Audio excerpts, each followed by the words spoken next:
And we are live. Welcome to the After Hangout for It's Science, Bitches, Immune System. Thank you, Fiona, for running that show. That was an awesome show. And we have Dragnot Silvus in here and Midnight Sparkle, and hopefully other people come in and we'll get a good discussion. Yeah, hold on. I'm inviting folks right now. Just trying to get a bunch of folks. Let's see. Okay, add all those people. All right.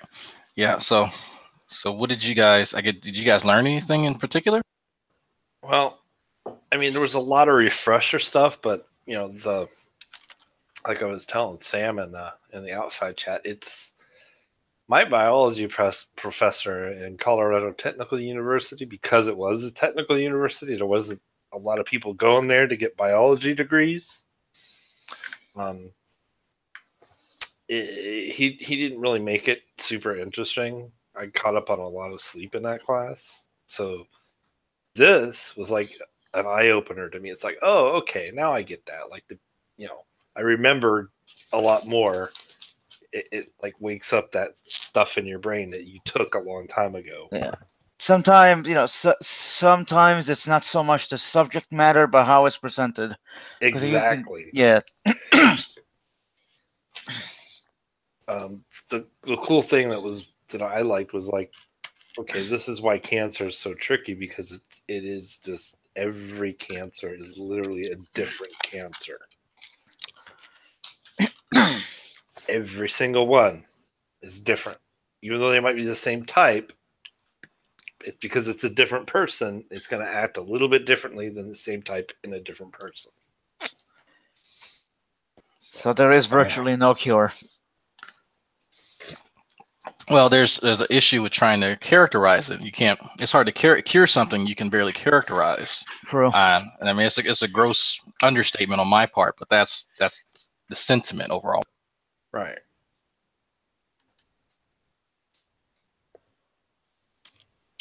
Sorry, I'm eating ramen. There she is. There's Jade. Let me get her in here. Show and broadcast. Hello, Jade. Hey, Jade. Hello. Robot Jade. Oh, not again? Yep. Okay, it does that all the time. Bye, Jade. We'll see you in a second.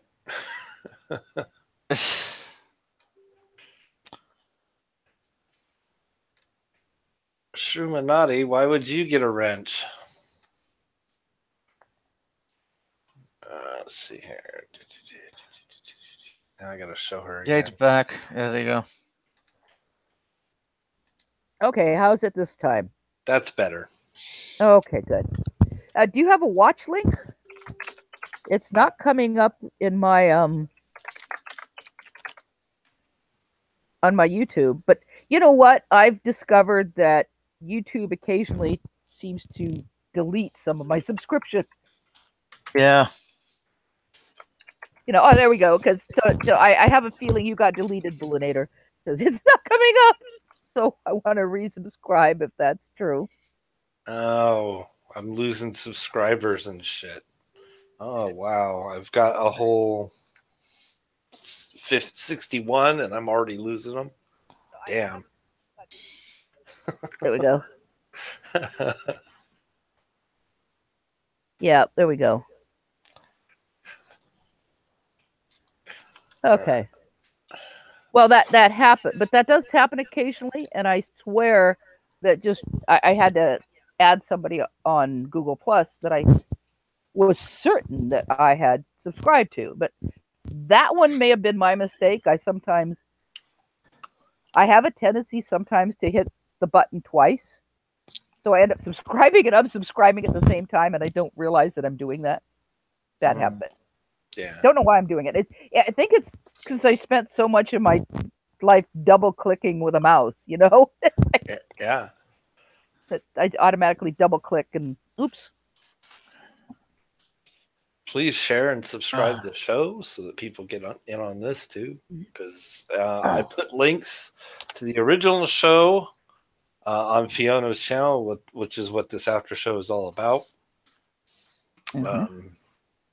To give you all some context, if you're watching this show first, because it's not going to make a whole lot of sense, but we are talking about the immune system, and she has links to some really cool videos that we watched that go into detail about how the immune system works. Because it's not as simple as some people think it is, like Tommy Hall. Yeah. It's marvelously complex. And I even read a section from a book, and I hope I didn't bore everybody, but I think this section from a book I absolutely adore, because it sounds like this whole battle plan that goes on. And that's really what's happening. Something infects, and you have these different troops that come into play, and they do their job, and sometimes they die, because that's what happens in war. Well, yeah.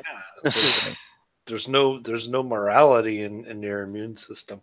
Well, that's true. Well, from the point of view of you, maybe, but the point of view of your cells, they're just doing their job. Right. Hang on a minute. There we go. Did RSC ever get the link? Yeah, I gave it to him. I guess, I don't know. Well, one thing, if nobody knows what to do, we could laugh at natural news. Oh, God. You got the natural news link? Yeah, here it is. This is a link to natural news on the immune system.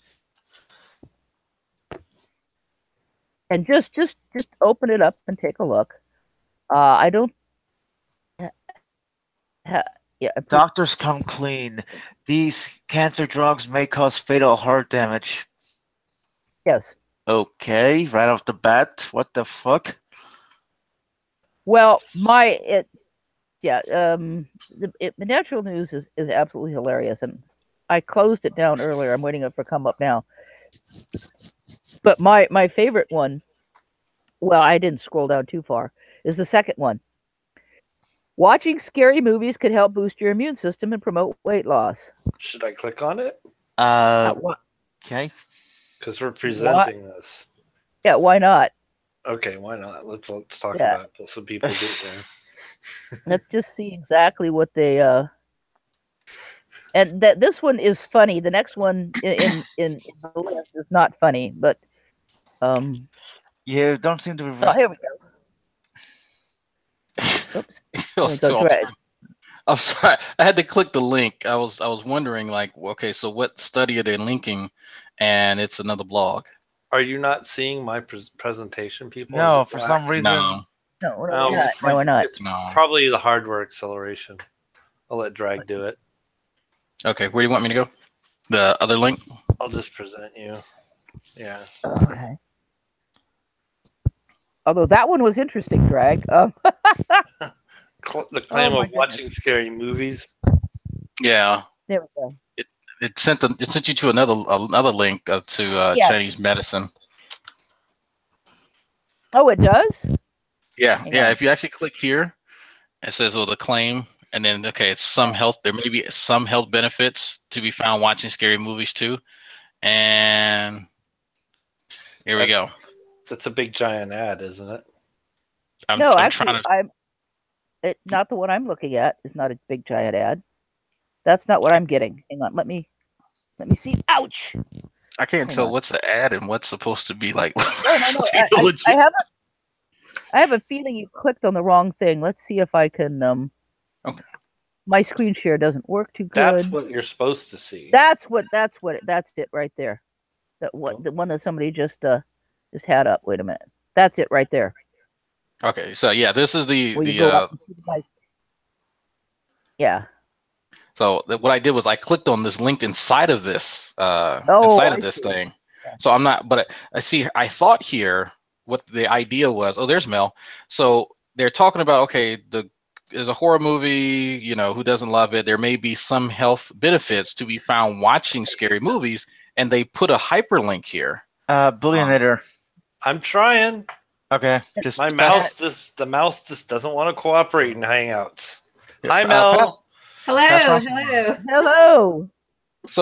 So if there's a hyperlink here, my guess is that when they put a hyperlink in some health benefits, in my experience, this usually links to another study or something that supports the claim. But Right? that's not what happened. Right. So I Yeah. click this link, and it takes me here to Right. TCM found to be effective at treating premature ovarian failure.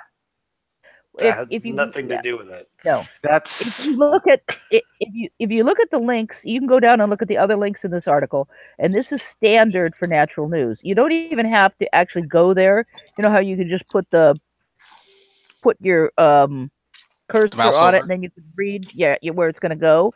For example, the next one goes bolster your immune system, and it takes you to superfoodnaturalnews.com. And the one that says horror film takes you naturalnews.com film. Immune system, naturalnews.com immune system.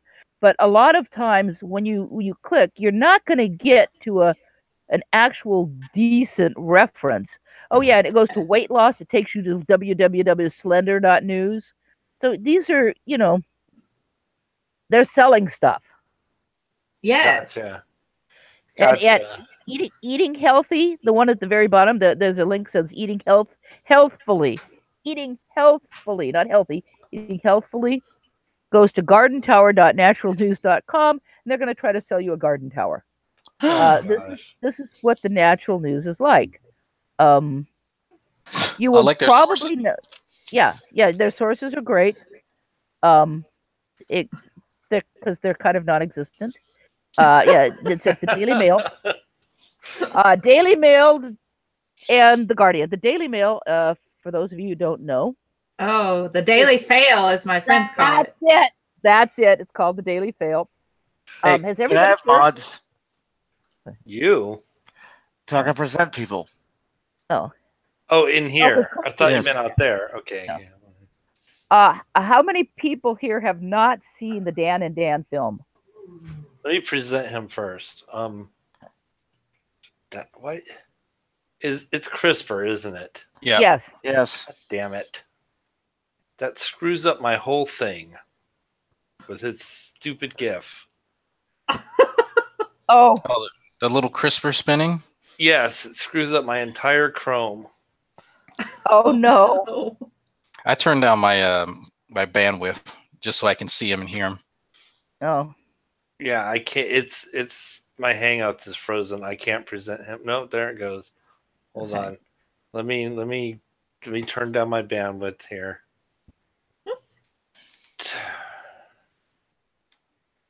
Oh, CRISPR laughing. Well, when he comes back, because Yeah. CRISPR's got good information, but Yeah. damn, dude, get rid of your broken. You don't like shit. the 3D model? Oh, I love it. It's computational great. model. It just breaks Chrome. Chrome does not like GIFs in your icon. Maybe it just doesn't like the CRISPR GIF. No, I tried doing one in mine too. I had this little animated. Hang on. It didn't like CRISPR. I think that's just what it is. Like it just doesn't like him as a person. Yeah.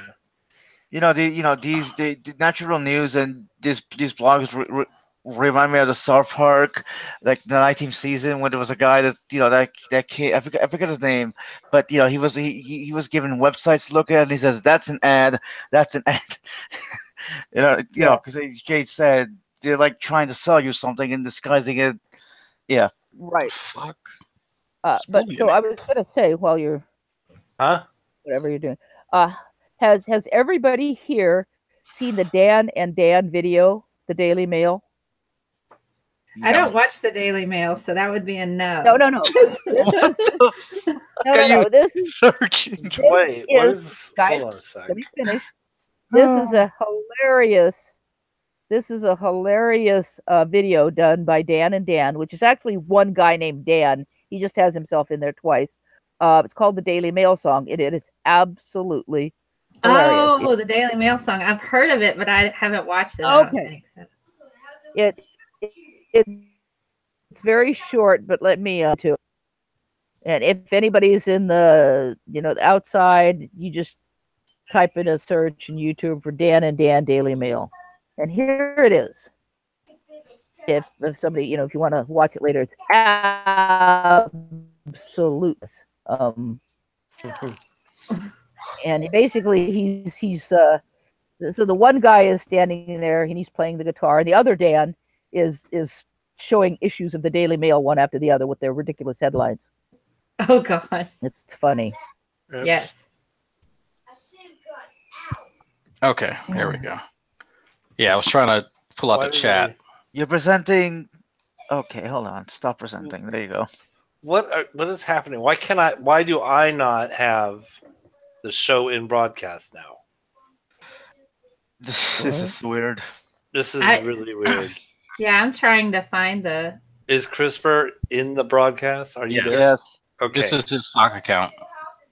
Okay, that's fine. Yeah, Oh, so please. he came back. Yeah. Hello, CRISPR. Yeah, you came back better. He just changed his guide RNA. That's all. Yeah, there you go. No, Can somebody put a link to the YouTube chat in the I side think I chat? did. I think I did already. It's in there. I'm trying. I don't have the side chat. Oh wait, there it is. There's new stuff. We're gonna teach you, Belle. We're gonna teach you. We're I gonna appreciate that. You're gonna learn me something good, or shall I be prepared to learn? Is that? Yeah. Even though, Belle, even though you're a woman, you still can learn. I can. Oh, wow. That's fantastic. I was really scared that I couldn't after my 4th degree. Yeah, I know. Well, you know how True. it is. We females only have so much capacity in our brain. Not only that, I totally got it just on my looks alone. So, Yeah. Well, Of course. I mean, generally, in people have a. Never mind. Yeah, that's okay. You can go ahead, Midnight. I was just gonna say like 2/3 like Star Wars trivia, but I could be wrong. That's just. I do have my Whovian aspect, and get this, I do have a new Star Wars. Are we not gonna go through what he was looking at first? Hold on. Stop sorry. presenting. Oh. Oh my gosh. I was stalling for time. I thought you were still trying to figure it out. No. Yeah. Oh, by the way, okay. Drag, did you see the I linked you on a comment about a site I found that showed the crystal structures? No, you linked me Ooh, on crystal structures. I know about all those. Do you have most software at MOE? Those are fun. No, so you didn't see it? No, I'm looking on my page now. Okay. Missed it. What happened is there's this site. Let me try and find it. There's this site, and it I think I have it under teaching aids in my bookmarks. I'll find it in a minute. And one of the things it does is you can click on a PDF that you print out, and then you cut it out, and you can build the actual crystal structure. Paper. So I thought you might find that interesting, especially when you get into like organic chemistry. So let me find the link to that for you. But I'm gonna get elbow deep into that. Trust me. Oh, organic is so much fun. Yeah, I got cloud structure, not crystal structure, though. Crystal structures are fun. I like those, especially in computational models. Those are so much fun to play with because then you can change the solution in the software and see how they react. Okay, let's see. Teaching aids. So much more fun. Oh, than here we go. In real life. Now, and blow up. What I did was I've been looking into this version of calcium carbonate. That's called vaterite. Let me double check, make sure I've got the right spelling. Because they recently found it, vaterite. They recently found it in some alpine plants, and it's just really interesting because it's an unusual calcium carbonate structure. And so I've been looking into it, and I wanted to find out the structure. And while looking at the structure, I found this page. Now, this page is about the type of structure. It's a hexagonal, hydroxygonal, dipyramidal structure. Okay. And what does that mean? And this page, it shows you all the kind of stuff that has this structure. But if you look at the top of the page, right there, it says paper model. You can build a paper model? Is that a thing? Yes, and not only of this structure, but of other structures. This particular site will allow you. Yes, Mel, how cool is this? I wish I had this in college. I know, I do too. I just had ball and stick stuff, you know. Like I did too, you know. Just, you know. Oh, by the way, Dragnot, you have got to get that. You've got to get an organic chemistry model set in order to survive that class. Oh, yeah, you do. Right now. You have to. Yeah. Insert tab A into slot B. No, post that again. I accidentally exited out. And some of that hexagonally ruled paper. Yeah. Now see, that's just cool. I'm kind of excited that there's a site like this. Isn't that great?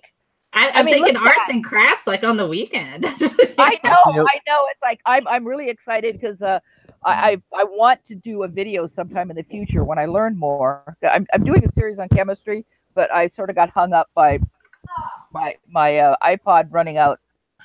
Never mind. My iPod, I lost the thingy to charge it, and that's where I do the video stuff is on the iPod. So I've got to find the charge thingy. And I have two of them. I can't find either one of them. They sell this at like at freaking drugstores, you know. It is just a super cool thing, and as I said, you can and it if you look at the navigation, it's got all the different kinds of structures. And see. Mm-hmm. It does. That's why I'm bookmarking it, because this is not just prismatic. This is not just look at it. Yeah. No, it's not just organic. But I know the drag's going to take organic, and I know how useful. Look at Mel. She's so excited. No, I'm excited too, because I'm thinking buckyballs and graphene tubes and oh my god. Yeah.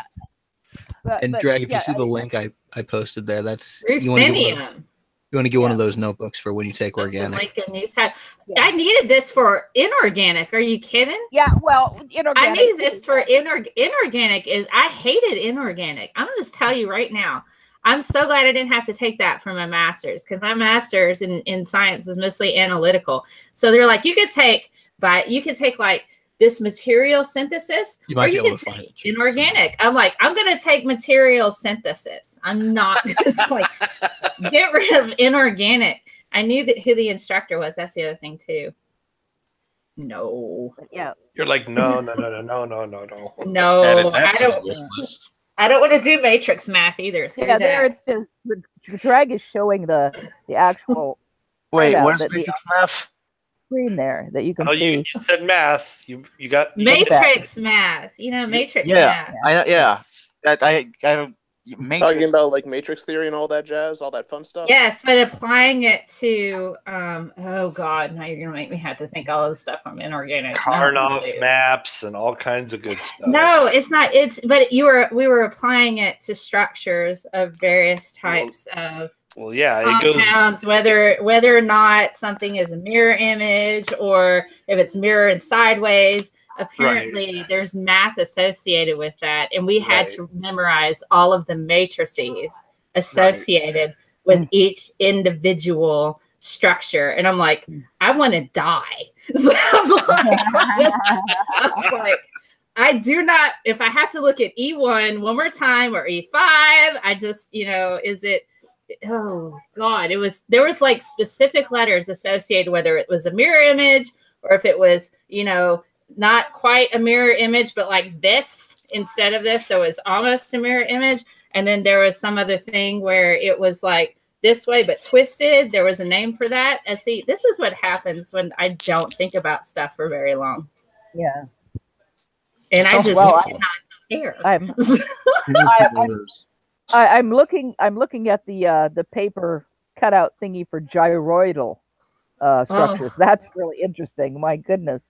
Now, definitely save this site, folks, and if somebody could put it in the light. I posted this in my regular. I think I posted this in my regular G+, but people may have ignored it because I think the title was Vaterite, and then I had a bunch of stuff under it. But I was just fascinated with this version of calcium carbonate. And yeah, this is such a cool site, and you know what I want to do now, of course, is I want to go out and get a bunch of paper and start printing You know all of what? these We structures. gotta do no, we can do better than this. We can make this like out of cookies. I just know it. Yeah. We just need like cookies and icing. It So just you can make your DNA and eat it too. yes. Make your crystal structures out of sugar crystals, except in cookie form. And icing. There you go. Need different Well, color Mel, icings for the different for the 5' and a different one for the 3' ends. Yes, yes, yes. Mel, See? you might get This a kick DNA out will of this. dissolve in water. I did sometimes when I was working on my structures in organic chemistry, I used different colored marshmallows and the little marshmallows. That you used to be able to get bags of different colored marshmallows. I don't see them anymore. They used to be common. And so I would use different colored marshmallows for different, common, elements. And the little ones were hydrogen atoms. And I put them together with toothpicks. So That's I would creative. create structures with two. And of course, when I was done with it, I had s'mores. See, I couldn't deal with that because I'd just be so put off by the fact that the angles weren't right. Yeah. See, I actually considered, because when I was taking inorganic, we had to know structures. And so I actually considered at one point in time in bringing marshmallows and pretzel sticks to a particular test and build my structures in advance and stick them in a bag. Well, it's just a snack. Well, I never thought of using pretzel sticks. I did, however, use some for what if I needed to make a curve. I did sometimes use licorice whips. The little thin ones. The problem is that they don't hold structure very well. Yeah. No, see, we had one of those professors that just used the balls and the springs. Oh, yeah, those are not fun. And when you're trying to do things like you're trying to do double bonded carbon with ball and spring, it's just ugly. It's just really ugly. Yeah. It's not a good representation. Like, you have to think about it, and it's like, that doesn't really represent how this falls into place. It just doesn't. Trust me, double and triple bonds are no problem when you have toothpicks and marshmallows. Nope, that's wonderful stuff. Marshmallows sound really good because you can eat it. You just eat it. Yeah, I did. I usually turn them into s'mores.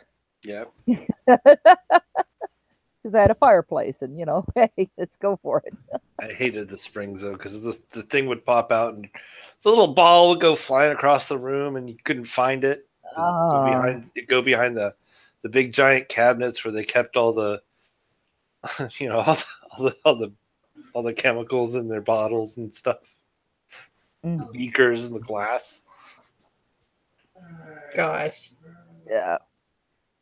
Yeah, that does look like a video game character, doesn't it? It's just Looks like one of the mushroom people, I think, from Mario Kart or something like that. Yeah. But, Actually, it looks like a Pokemon in a way too. Yeah. See, now we have turned chemistry into video game characters and anime characters. This is how we learn. We associate things we like with stuff that we were just really scared of, crystal structures. Yeah, and that's just it. Crystal structures are very complex. I was so happy, and I just stumbled onto this site because I'm looking for vaterite. Now, I've looked up crystal structures before on various different sites, and because it's something I'm looking into, not really assiduously at the moment. And I hadn't run into anything like this. It wasn't until I followed one link to another link to another link to this link that I found this site, and I was just so thrilled when I did. And then the first page I found was not this page. This was the second page. And then when I clicked on this page, because I found the vaterite page, and then I clicked on the structure page, and I went, there's a printout? You can build one? I was just so excited. I don't know. I wonder if I don't know if I have my organic chemistry set with me. I would have, my I used to put together glucose, and it's so bendy, Yeah. you can you do the right bonds, you know. And I liked it. I had like Pearson Hall, I think.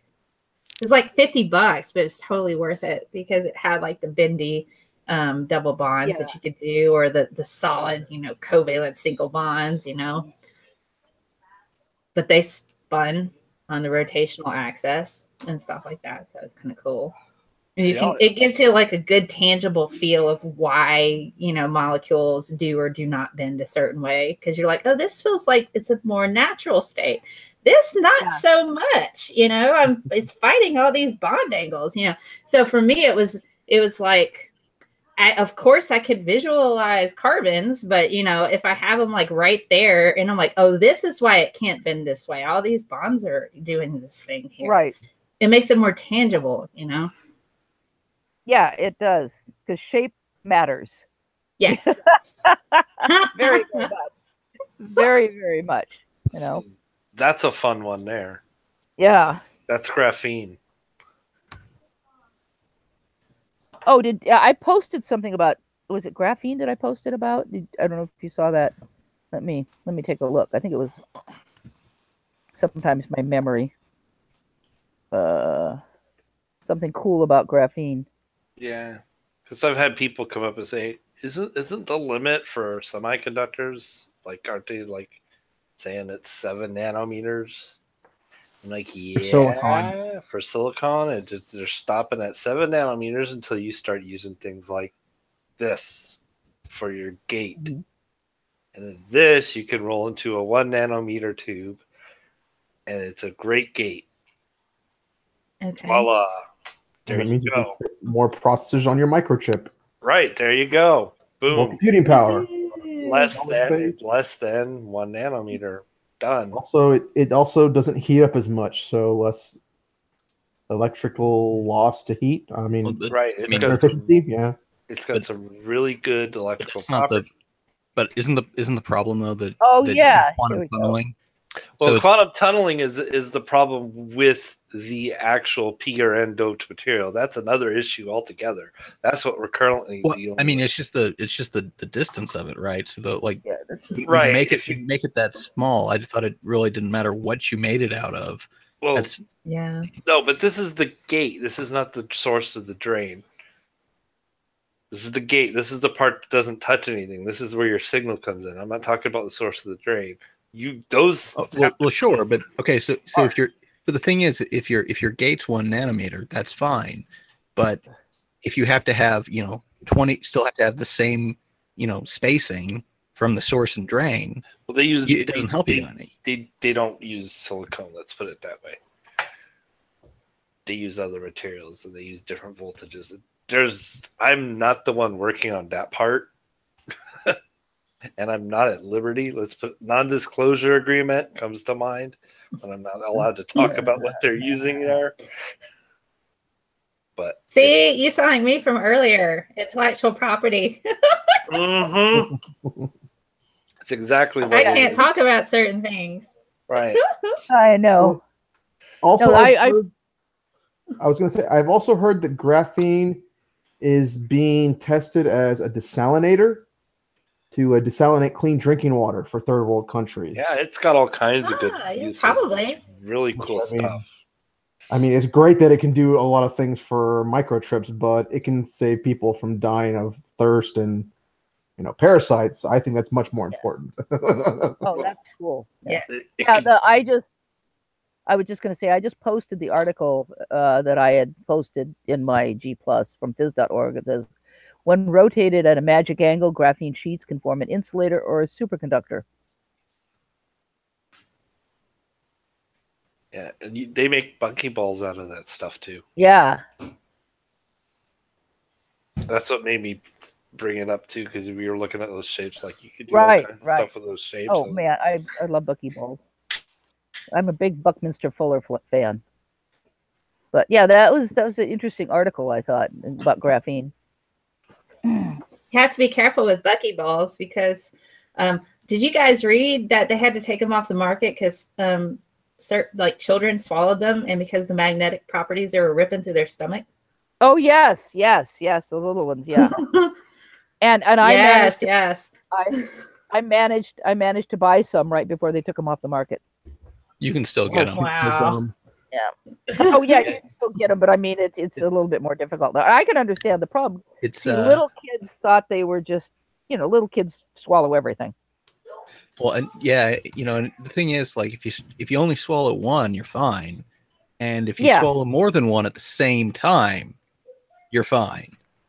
But if you swallow one and then an hour later you swallow another one, it could cause problems. Ooh, it doesn't sound very happy at all. Yeah. Yeah, death by buckyball sounds like a pretty interesting way to go, but also exceedingly painful. Yeah. It's like Well, it's like getting reverse gunshot. I would think it's just like the bullets are coming out of you instead of in. So it's just, it's ow. if I remember right, the problem is it was tearing through the small intestines. Yeah. Well, they've also put up a notice telling people to keep those away from their pets. Yeah, I mean, it's the same idea. Yeah. Apparently, some pets, because they are the brightest. Those things away from Freddy. Yeah, Freddy. I'm not worried about Freddy. He'd have to wake up. Freddy's asleep right now, right next to me. Freddy, can you? Freddy, his ears aren't even twitching, so he's deep asleep. Normally, if I say his name and he's asleep, his ears twitch. Bang. What the fuck? I'm sorry. I'm reading like you guys got me clicking on these links from Natural News. I was wondering that I think it was that second one that I found was really awful. Well, I did a little digging. The guy who runs this site, he actually runs 50 sites, and so I'm looking through some of this stuff. Yeah. So wow. people, he owns all of these sites, and so you look through it. These are some that, like, you'll notice, like, libtards and stuff like that. And I started to notice a theme. Things that Tommy kind of repeats are things from you hear on sites like these. So he's like the light version of Mike Adams, the owner of this website. This guy has and it's crazy. Everything from doomsday prep to like weird pseudo spiritual kind of stuff to geoengineering, about drug wars and this I think he's promoting cholera here or something. What is this? Something about biodefense. Chlorella, excuse me. Chlorella, yeah, it does look a little like cholera, doesn't it? Yeah, I misread the hell out of that. I'm just aghast. Like he is really like. And I found this on a genetic literacy project, exploring the alternative reality of natural news. Mike Adams online, empire of misinformation. Wow. It wouldn't surprise me a bit if Tommy was his #1 fan. Wow. Well, Tommy is a fan of Natural News. He most certainly is. And, Natural News is not complaining. If you look at their, excuse me, hang on. Let me see if I probably lost it. But if you look at their front page today, somebody bring up Natural News's, yeah, there it is. Google YouTube now trying to steal the 2018 elections. What? Oh yeah, that's their headline. Now, their headline a couple days ago, I don't check on Natural News very often, but I just happened to a couple days ago. They were all whining and upset because their YouTube channel went down, and I think they've been kicked off Twitter too. But they're apparently various, channels and Twitter accounts associated with this bullshit have been taken down, and so now, of course, they're screaming First Amendment. Here's the thing. I actually wrote a piece. Oh, I'm sorry. Go ahead. Okay. I was just going to say freedom of speech only applies to political speech, not fabricated speech. Well, freedom of speech doesn't apply at all for a company, for like Facebook or Google or Twitter or whoever. It doesn't even apply to us. They could stop this hangout at any time if they wanted to. That's the thing. It's a privately owned company. Twitter is, Facebook is, Google Hangouts. All of these things are privately owned companies. This isn't like the outside on a major road where you can stand there and say your piece, and but at the same time you still have to if you're going to protest, you have to file permits.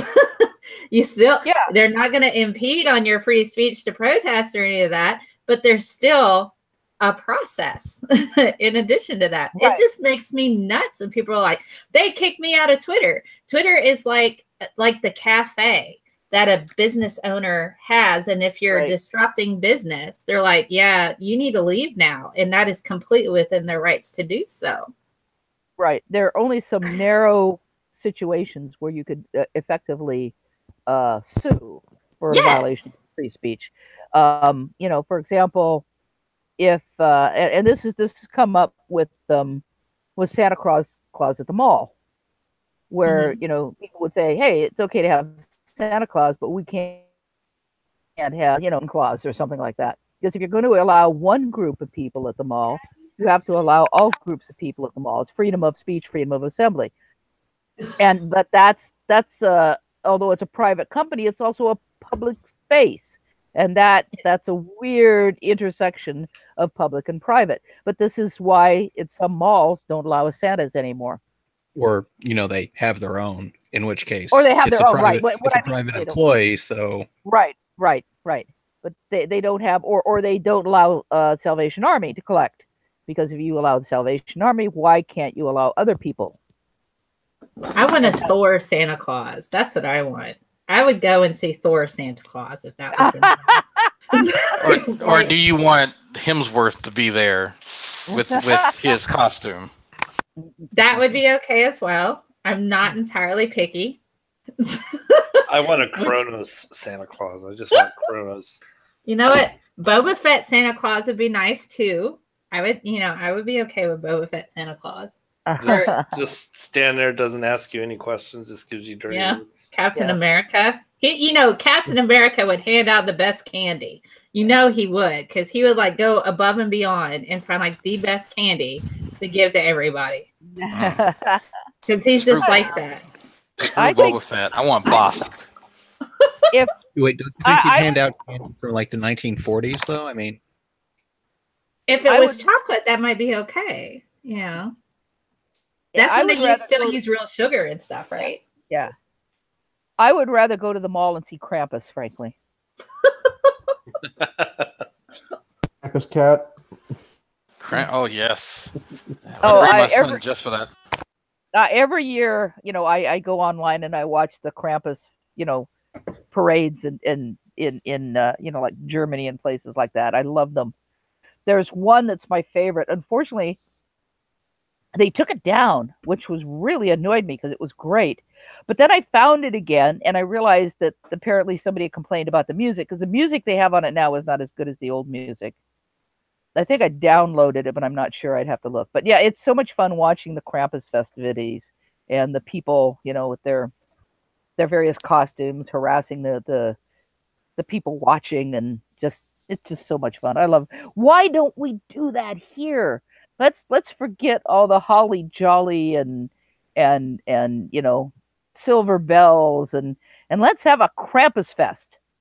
I want to see those Krampuses parading down the street and terrifying all the villagers, and it'd be so much more fun. You mean like Billy Bob Thornton, Bad Santa Krampus? It's pretty scary. There's actually 7 downvotes on this video. There's only 12 people watching. Oh, well, it's because I'm here. It's got to be you, Drag. Yeah. I make enemies very easily. Well, hey, Drag, can I ask you? No. Did you see Creationist Cat's last video?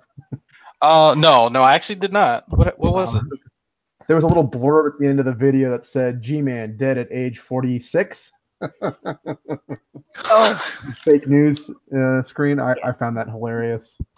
God, don't give him any ideas. Like, he'll take that and just turn that into, oh, now they're saying they want me dead, and all this craziness. How old is he really? Creationist Cat is 47. Chosen cat. Okay. He really is 47. He's 40. He says he's 43. He just did that. Is it? I'll text him and ask him just in case. But, just ask him and ask him. Well, I'm not absolutely sure. That's why, because I think, I'm just not absolutely sure. But yeah, I was texting him the other day, and he was, of course, being passive aggressive and telling me to let me read it exactly. Oh God, what the hell? Oh God, I'm sorry. There's lots of crazy text messages that he sends me. Okay. So he says, yep, the same people who got rebuked in my vids. I'm not surprised. Anyways, remember, God is real and you will face him one day. Oh, God, he put the word guard in there. Okay, so regardless, like you put on guard, of how much you pretend he is not real. And I said, remember, there are multiple mental health facilities in your nearby area that you can check yourself into. And so I'm being a smartass. He replies, so you agree with forbidden fruit. I'm not surprised. No, how long has it been since Forbidden Fruit has been on YouTube? Or, I mean, seriously, he brings up ancient history. He brought up one. No idea. He brought up one that I'm not going to mention publicly that had me royally pissed off. Yeah. Oh no, he offered a little tidbit of information. Evidently, when I say bad things about his buddy True, that hurts his feelings. So that's why we haven't seen True in a bit, because evidently me calling him the Goblin King hurt his feelings. So maybe feels? Yeah. But I mean, and yet he and True, they could be in a hangout with Tommy and Antonio and say nasty things about other people. Oh yeah, especially women too. Yeah, and I caught that. Well, he was making stuff up again, and he caught the ire of my wife, and that's why it's bad when my wife, because he started making up stuff about me again, and that pisses my wife off. So she's usually berating me in the chat anyway, but when people make up stuff, that's when she actually has to step in. So. Well, didn't G-Man stick his foot in his mouth when he said that only women should have long hair, and then Hogtie pointed out that True has long hair? Yes. I died. Yes. I died. Of course, I was laughing almost the entire time, but yeah. And he's made that same mistake before, if I'm Yes, he has. He says it and doesn't realize it. Like you see somebody with long hair like Aaron Ra, and it's turned on. I mean, it draws his ire. Yeah. Okay, all I gotta say is Samson had long hair. That was always a question I had in Sunday school when they would sit there and they would go like, "Well, long hair on boys is a sin," and I'm go, "But Samson though." And wasn't there like a whole group of people in the Bible, like the Nazarenes or something, that had long hair? Well, Jesus had long hair. Well, yeah, Jesus, but there was like a whole group of guys that went off to be holy and have long hair or something. You mean my mind just went blank. I think are you referring to the people who wrote the Dead Sea Scrolls? Yeah. Yeah, and my mind just sort of went sideways just as about the Essenes. Yes, well, when you're talking about people that don't actually read the Dead Sea Scrolls, that just are sitting in Sunday school. So here's me, like 8 or 9. I'm sitting there, and they're like, dudes are not allowed to have long hair. Girls are not allowed to have short hair because guys are not supposed to look like women, and girls are not supposed to look like men. And I'm like, but Samson though, Samson had long hair, and they're like, well. Yes, he did. I'm like, okay, so Samson had long hair, but that's a sin. I'm like, well, it's a sin to have long hair. I'm like, well, then why did God make a blessing a sin? Yeah. And why was it bad for him to get his hair cut? And why was it bad for him to get his hair cut? I asked this question, 9-year-old me, and then my Sunday school teacher goes, okay, we'll talk about that next week. Never came. Of course never answered my question. Of course. So. Of course.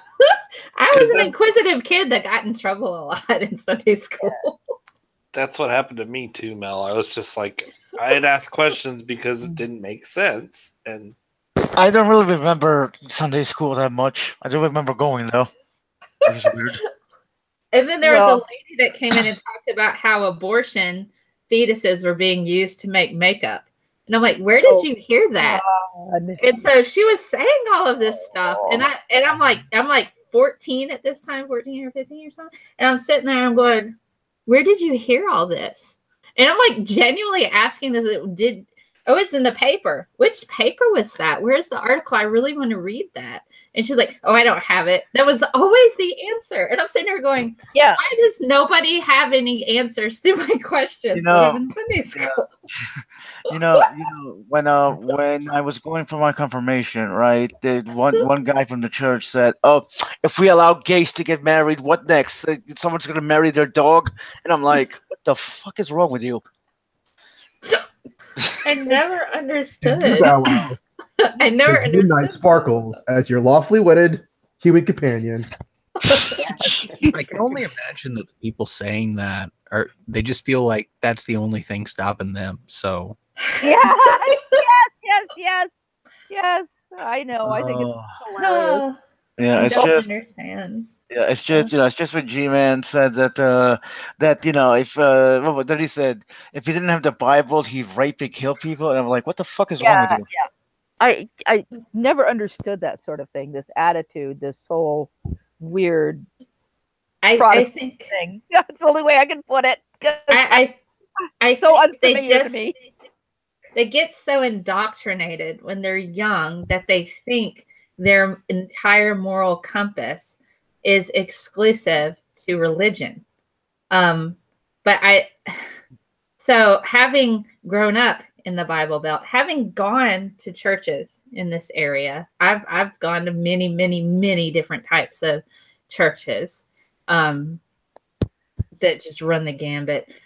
But I find a lot of people associate their moral compass with faith and religion. And so if you remove that, it's hard for them to think, if I didn't have this, if I wasn't taught this, what kind of person would I be? Because it is so ingrained in such a huge part of their life and their upbringing.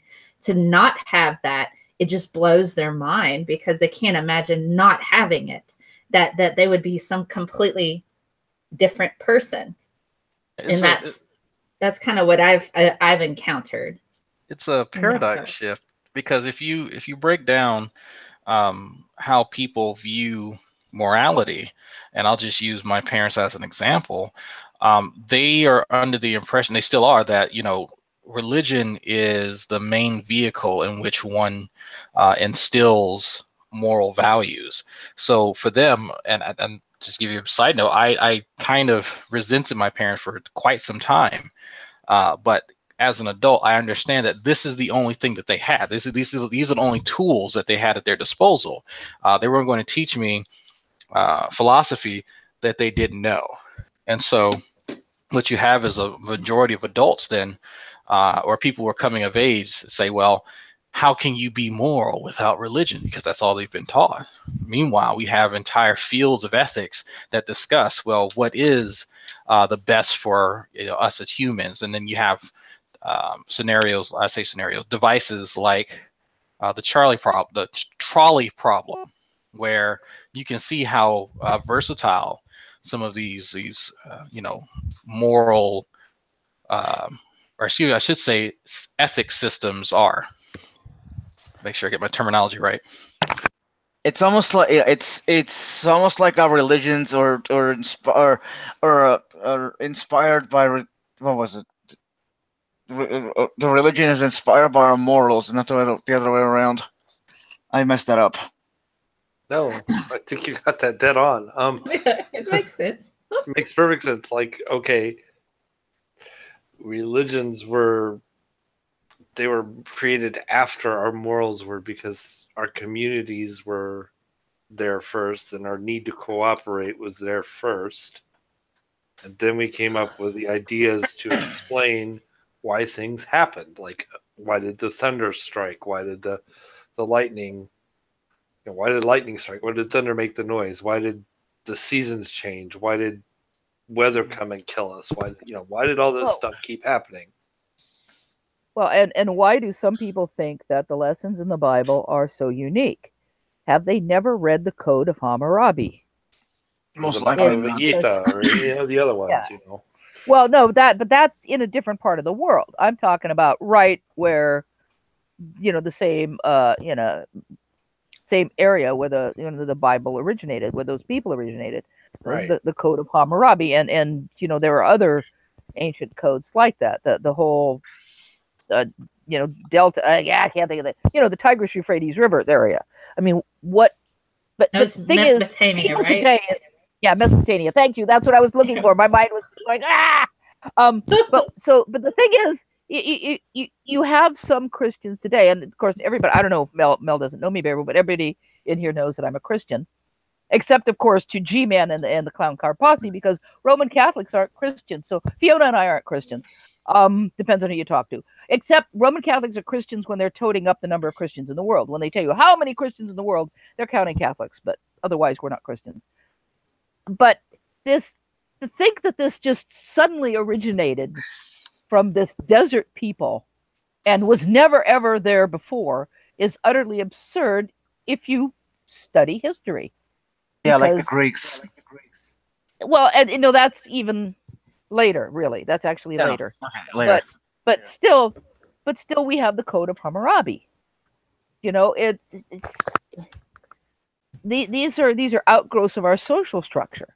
Like you said, people came up with rules that worked for their social structure, and they have been different in different places. There are certain general rules, like do not murder a member of your tribe, but other than that, they can vary quite a bit. In some cultures, if you went to war against an enemy, you would then kill that enemy. Let's say your village goes to war against the enemy village, you would then kill every single member of that enemy village, including the babies, for two reasons. One is that because any children that survived would grow up and come after you. The other is compassion, because you can't just leave babies to die. If you're going to kill the parents, you might as well kill the babies, because they're going to starve. Yeah, but how many? Go ahead. Sorry. I was going to say, but in other cultures, that's not necessarily true. In Ireland, when the Vikings and the Irish were going at each other, in some cases, like the Vikings, the invading Danes basically would invade an Irish village, and they'd kill everybody from the babies all the way up.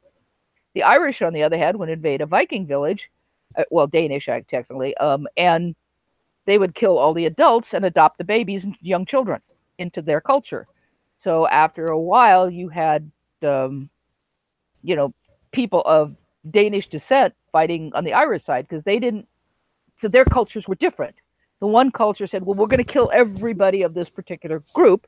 The other culture said, we'll kill all but the babies and children, because babies and children were considered to be incredibly valuable. They were wealth.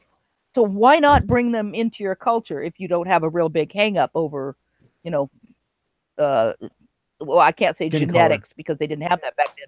But it's more than that. It's ancestry. Do you really care that much who their parents were?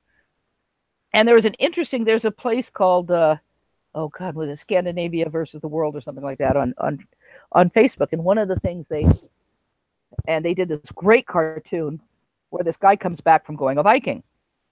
And he comes back and says, and they're going, how are you doing? And he's like, whoa, I had a great time. We did all of this, and my wife is pregnant. How cool is that?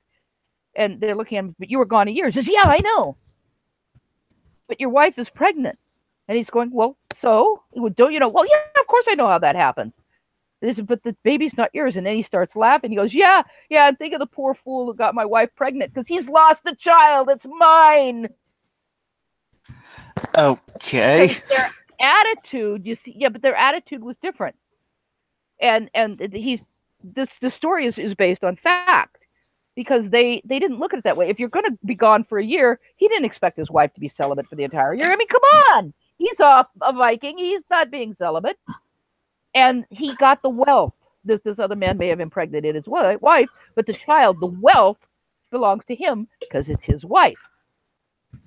So you see what I'm saying about different cultures have different attitudes. There isn't one exact set of rules, and yet you will have some people look at the Bible, and from that they say, oh, well, these are universal rules. They're not universal. And we can actually see the beginnings or the foundations of these moral codes in a lot of other social animal species. Yes. So it's not like it's even something that's unique only to humans. Right. And you remember when that the lion was killed?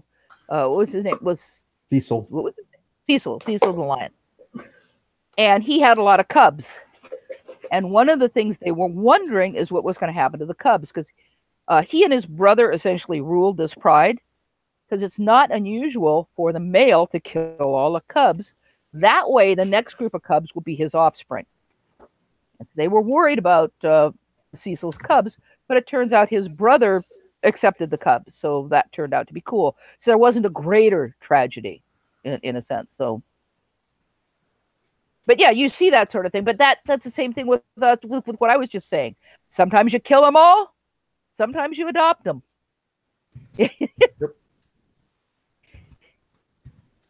I do think the world would be a lot better if we could afford to do things like adoption for everyone, and we didn't have to rely on things like contraception and abortion for people. But it is what it is right now. Until we fix the problems in society, we can't address those issues.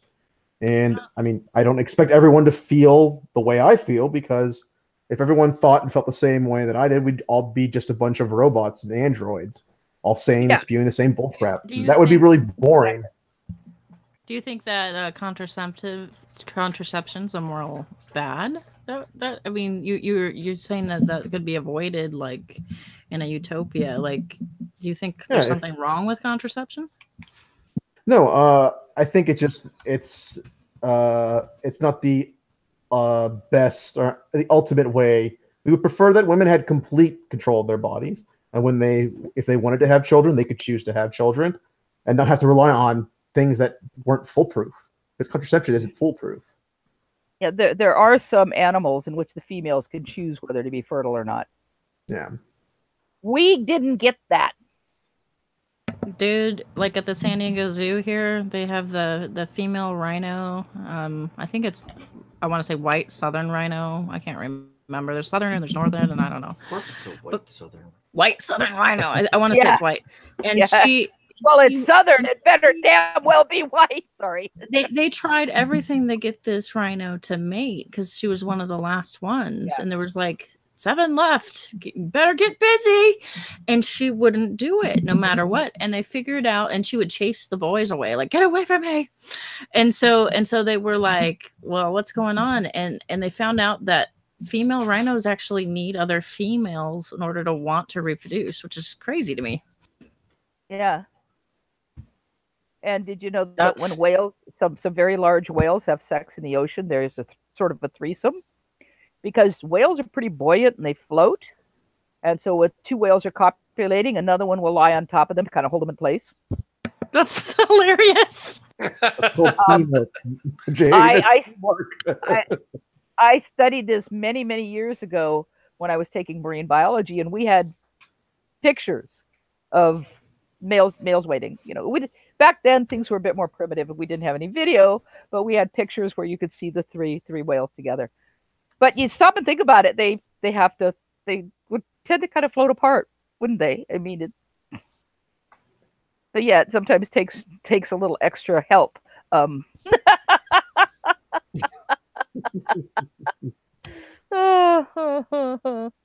and dolphin pods, like the pods, aren't they like all male, or there's all male pods? Well, no, female pods, or I don't think so. No, but dolphins will have sex with everything. Yeah, they have sex recreationally. I know that. Yeah, Shape of the Water is based on dolphins. No, I'm just kidding. It's not. How romantic. Dolphins have gay sex all the time too. Both 2 males and 2 females. Dude, the dolphins are like, is that a dead fish? Well, let's use it. Masturbation device. I need a dildo. Where's that anemone? You guys know about ducks, right? Ducks are totally into their penis is having sex. Well, they're totally into necrophilia. Ducks are necrophiliacs. But they've got this What? crazy Ducks are corkscrew terrible. thing going on. Did you see that? And it Yes. goes the Female wrong ducks way. have fake vaginas too. Yeah. They can You close guys- off their actual vagina that has all the eggs, to be fertilized. They have little And- side pockets. Yeah, Like and they have close- little side pockets. So we're like, yep, not you. You're not gonna be the baby daddy. And then it moves on. It's It's weird. crazy. You guys have never had to explain to a 6-year-old what ducks are doing while they're in the midst of copulating at a park. That was fun. Yeah. That was really fun. I don't know. I think cats are some of the worst because they're like, "Rawr, rawr," and like, Well, the her female's like super vagina's- uncomfortable. Her vagina's literally tearing though. She can't help it. Oh no, it's horrible. Like it's nature. You are fucked up but efficient. Like what do you say to that? I'm Well, the glad penis that of it's pleasurable for humans. The penis of a cat is knobby. Well, there are some animals that they literally stab each other with the penis. Yes. Oh, the worm, the marine God. worms, the Yeah, flatworms. Yeah. A lot What of about the beetles, that male fish? I can't remember the name. You guys will have to help me out. That like kind of gets like a part of the female afterwards. It just kind of dies and like. Oh gets- yeah. Oh, you talking about the male attaches to the female and he starts to wither away and he eventually dies? Yes. What the heck? That is the it lives deep underwater. Anglerfish. There we go. Anglerfish. Yeah. This Hey, is terrifying. We got these funky things in Colorado, or not Colorado, but in Florida, I don't think that's intelligent design. called love bugs. Oh god, I hate them. Love bugs. They're called love bugs because their entire life the female is flying around with the male attached. Their the entire life. Yeah, Like- well, no, they're in front of your car. You'll Entire adult smash life. hundreds of millions of them, and they're having sex, and they have to fly around while they do it. So you're going to get them in your mouth, in your car, everywhere. Right. We get the I grunions don't that come know. up. I'm feeling like there's a Hannibal Lecter episode in here somewhere. And every time you see them, there's two of them attached. And my mother-in-law was like, I feel so sorry for the female because she gets dragged around. I said, what makes you think that that's the female getting dragged around? Yeah. So like that's the guy. That's the man. Yeah. Oh. Just for those of you who don't know, there's a great book. It's called Dr. Titania's Sex Advice to All Creation: The Definitive Guide to the Evolutionary Biology of Sex. And that just again, what it is it's advice. It's like an advice column. Let me read one to you. Dear Dr. Titania, my boyfriend is the handsomest golden potto I ever saw. He's got beautiful golden fur on his back, creamy white fur on his belly. He smells delicious, and he has ever such dainty hands and feet. There's just one thing. Please, Dr. Titania, why is his penis covered with enormous spines? Well, I can tell you that Oh, the penis is covered in spines. It will help it lodge into the vagina. There, it will remain until sperm is No. deposited efficiently. it Dude, says, all the better to tickle you with, my dear. At least I'll bet that's a big part of the reason. Golden pottos are little-known relations of bush babies, small night-climbing primates that are distant cousins of monkeys and apes. If you look at your cousins, you'll see your beloved is not alone. Bush babies and many other primates have monstrous penises. Many of them look like medieval torture instruments. They have spikes and knobs and bristles and are often twisted into weird and sinister shapes. By comparison, the human penis is dull, notable only for its girth. Hey, So essentially, it's a certain type of website where you can go and get special toys that don't look like penises.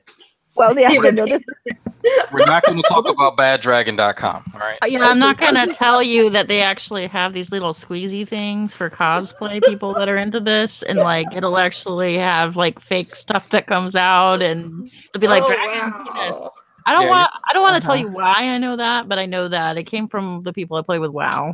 Yeah, you're talking about the ovipositor. I've seen that. Yeah, I'm It not is worried a- about monetization or anything. I have 81 subscribers. You need 1,000 for that. anyway, this is a great book, and for entertainment, I suggest people getting it. And here's just one more. Dear Dr. Titania, my name's Twiggy, and I'm a stick insect. It's with great embarrassment that I write to you while copulating. But my mate and I have been copulating for 10 weeks already. I'm bored out of my skull, yet he shows no sign of flagging. He says it's because he's madly in love with me, but I think he's just plain mad. How can I get him to quit? Signed, Sick of Sex in India. It's just, but what it really does, of course, is it tells you real information about the sexual habits of a lot of different kinds of animals. It just does so in a very entertaining way. 10 Yeah. Well, I think it's interesting, and this is a little side note, and maybe I'd be interested to know what you guys think, especially Jade and Mel, particularly. I'm friends with Rachel, who was on Dogma Debate. She was in the science section of it, and I'm a theist. She's an atheist, and we talk a lot. And we were talking about one of her defenses for homosexual behavior in humans was that she was talking about how there's animals that are just naturally gay, and she was talking about the species of goat of some sort that was just like, yay, gay sex all year round. And then once it was like time for springtime to happen, where they're like, I guess I better procreate, they'd find some female goat, and then they go back to gay sex all the time. And so the argument was like, that's totally natural. And so my question to that is, when we point out other things that are very strange to us in the animal world, does that negate the fact that we think that maybe homosexual is a natural process? Well, the reason, one of the reasons that argument is brought up is because it originally was brought up by the other side. Because you hear all of these people saying, gay sex is not natural. Homosexuality is not natural. And of course, the minute they say not natural, you go, excuse me, wait a minute. I have 2 entire books on homosexuality in animals. 2 entire books. Not counting the Antitania, which is just a regular sex book. Well, animals aren't natural, Jade, okay? But then what happens is, so first of all, they bring up, homosexuality is not natural. Then you point out that, look at all the animals that have homosexual relationships. Some of them have lifetime relationships. Did you know that 1 in 4 pairs of black swans is probably a male pair, and they raise cygnets together? Sometimes one of them will seduce a female, and when she lays eggs, they'll chase her off, and then they'll sit on the eggs, and then of course the female will then go off to form another nest. So you're actually getting a lot of more cygnets. Sometimes they'll just pick some female, chase her off, and take her nest. But so 1 in 4 black swan pairs is a male pair. So, but the minute you show them that, no, I'm sorry, it is natural, they go, well, why are you using an animal argument? Humans aren't animals. So it's nature. Hold on, Jade. Oh yeah, or they will say, oh, we're misinterpreting something. Like, you know what I mean? You should have, gay animals? Oh, no, it's impossible. You'll see what you want to see. The irony. Well, my grandma would normally say something along the lines of, and she used to say stuff like this to me all the time. And she would say things like, the only thing that separates us from the animals is that we have sheets on our bed. Or the only thing that separates us from the animals is that we eat on plates. So she would say things like this to try to get me to do chores at her house. The only thing that separates us from the animals is that we do, is that we press and have nice, clean clothes. And so it was just like, so her argument was always, we're separate from the animals. But then at the same time, when you hear that argument, you're like, but we are animals. And you just said the only thing that separates us from them is like we wear clean clothes and put sheets on our bed, eat off of plates. Well, no, we're not animals. Not according to G-Man. We're not animals. We can't possibly be. God. Jay, you got to go further back. You got to go to where, eukaryotes. You got to go back to that. Oh, God. I've heard about that.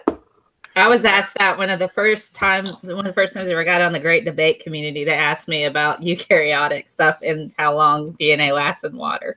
I was just like, what are you talking about? Why is this a thing? And do you not know the answer yourself? Well, apparently G-Man got upset because somebody called him a biped. Yes, he did. Me, hi. Well, and okay, there's now that we're on the biped thing, I have a question. Okay. Because yes, G-Man got upset because somebody called him a biped. And some of you may know that Ray Comfort got That's because upset he on thought that Facebook. meant bisexual pedophile. I Come know, on. I know. But Ray Comfort on his Facebook got wildly upset because somebody called him a bibliophile. So, but my next, That's all yes, he really hilarious. did. I saw the Facebook post. It was absolutely hysterical. He just went nuts because somebody called him a bibliophile. It's like when I told the here's my colonist I was a lesbian. Yeah.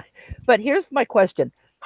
Matt Slick got mad at something that he didn't understand, a word he didn't understand. Somebody said a word to him and he got really, really upset. And I don't know I can't remember what it was. Does anybody remember? I keep asking this whenever this comes up. He's But it was always in the I same remember line. Go ahead. I was going to say, I remember that, and I think Nikola knows, because I remember Nikola, he keeps like a record of all this. Yeah. Okay, G-Man just sent me a text. He's 42. I'm mistaken. Okay. G-Man, you looked younger with hair. Yeah, he does. Okay. Oh, my wife is about to go live. So Your for those of you wife? who don't know, yes. She is about to go live. What's she gonna do? I don't know. It's her birthday, so she's probably gonna cry because if she wants to. Yeah. So anyway, I'll check with maybe. Nikola. I'll check with Nikola to see if he knows that one, because I've been racking my brain. I remember somebody said something to Matt Slick and he got all upset because he didn't understand the word. And what I find so funny about this, not counting G-Man because he's G-Man, but with somebody like Matt Slick or Ray Comfort, you'd think they'd look the fucking word up first or ask what it meant rather than get upset. If somebody called me something I didn't know, I'd say, well, what's that mean? But Jay, that shows weakness. I'm not shocked about Ray just because he's kind of a dunderhead, but Matt is actually smarter than what people. Is dunder a bad word? Watch your language. I'm just like, is that some old colloquialism that I don't know about? No, it's fine. Dunderhead is fine. Drag is just having fun with you. But yeah, Ray Comfort is not that right. But Matt Slick, on the other hand, is smarter, and so you can hold him to a higher standard, I believe, and he's perfectly capable of Googling. Yeah, or just simply asking. I'm unfamiliar with that term. What does it mean? That's what I do. He does that all the time to offset the theist that he's arguing with, or the atheist. He goes, "What do you mean? What do you mean? What do you mean? What do you mean?" How many times did he ask Max, "What do you mean?" I know. Well, he can be kind of funny, and I tried to find this one and I couldn't find it a while back, but in one of those Sunday thingies. Oh, thank you. On appreciate it. Thank you. Have a good night. Yeah, on the so what's for dinner there, Drag? Since we're hearing all this. So this is Mrs. Dragnot as part of her birthday present. Lots of sprinkles and some ice cream I had delivered. Oh, cool. Baskin Roberts delivers to you? Yes, they do. Yes, they would deliver to me. Yes, they do. I didn't know they don't deliver to me. That's probably a good thing because I'd be calling them a lot. Yeah, I had to resist. I'd be like, "Where's my chocolate and peanut butter ice cream and butter pecan?" And I think I like cookies and cream and maybe the cookie dough. That's correct, Lusty. But Matt Slick is no longer on Bible Thumping Wingnut, and neither is the Council of Google Plus. But nobody knows why. Yeah, I know. I think that's very interesting. But in one case, I remember Matt Slick was so busy trying to defeat this guy by countering everything he said, because Matt Slick will do that. Oh, no, that's not. No. He ended up denying some of the very basics of Christianity. And I wish I could find that because it was absolutely hysterical. Why do people message me like giant long paragraphs to my 2-sentence comment? I can't stand that. It's like I have why did you send me like 3 paragraphs to like my 1-sentence or 2-sentence response? And this, and I'm like, especially could you like put a line in between the paragraphs? I know, right? I'm guessing we're looking at the same thing right now. Is this the one on the Me Too movement? Yeah. Oh my God, not that still. I'm scrolling. That's okay. This is one person. All right, so I'm still scrolling. that's me. I was like, here's the website so you can learn. And then scroll a bit more. Oh, look, here's, God, how am I going to read all this? Oh, he told me I need to do a show called The Science of Victimhood. That's really nice. Mm. Oh, yeah, great. So, Hey, well, can you make a very simple response to him? Fuck you. Oh my God. Make a follow-up series called Eat Dragnot's Ass. If anybody wants to read it and doesn't care to follow the link, there's the. That's oh gosh. to remove you from. You know what? I just that you're getting kicked out of my freaking hangout. Just kidding. Yeah, you know what? Okay. So here's the thing: you're always going to find people. You're always going to find people who are going to do stuff. You can't take one or two or three or even a half dozen or more cases and turn it into. So my response to like the 5, 6, 7 paragraphs. Okay. Right. I'm not going to read all that. Yeah. It's like, okay. There's always going to be crazy people. Like I'm reading some of this too, and it's like he starts talking about a lot of stuff. Like it just, I want to lampoon this because it's funny. One of the last things he mentions is Sean King actually got to be a black. Like, you know what people actually call him? Like, I guess people who look like me, you know what we actually call him? Talcum X. Yeah. Oh, that's good. That's good. That's I can't remember his name half the time. So we call him Talcum X because it's like don't believe the hype. Not everyone buys into every single thing some of us are actually kind of skeptical, and people recognize like, okay, some people make up. Like there is a thing at the Air Force where some expletive was written on some cadet's door, and the cadet himself wrote it. Stuff like that happens, but that doesn't take away, because stuff's happened to me. I don't talk about it very much. Some people are in this hangout, I've told about what's happened to me, which actually caused me to move my family from Maryland down to Texas, where I have a lot more family and a lot more diversity here. So, again, what happened in that Air Force base doesn't take away what actually happens to people in real life. Well, I think that, and just to follow on to that, I mean, when somebody makes something up like this, it's news because that doesn't happen often.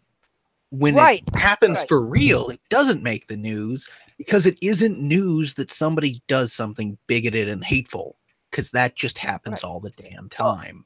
Yeah.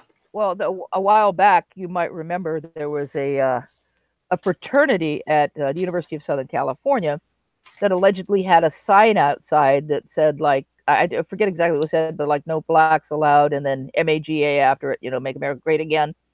And a student took a picture of it, but she went up to the house and told them that was there. And they were like, whoa, what? Well, it turns out that sign, or I think it was on a bed sheet or something, I don't remember. The sign was put up by a black guy in the neighborhood. And he did that because he was pissed off at them because they turned him away from a fraternity party. But he wasn't a member of the fraternity. He didn't go to USC. So why he was turned away, they didn't say. But I would suggest he was probably turned away because he didn't go to USC and he wasn't a fraternity member. But he was mad because as a neighbor, he wasn't let in. So he wanted to fuck with him. So he put that up there.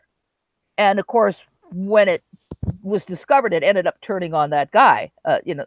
However, you will still see some of these alt-right sites and the white supremacists still touting that story.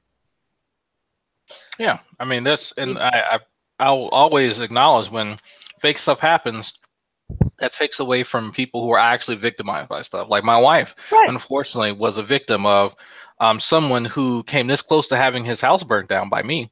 But I said, you know what? This is that area. This is kind of who these people are. And I'm not going to make a huge deal about it because at the end of the day, nothing's really going to come of it. And that's my choice.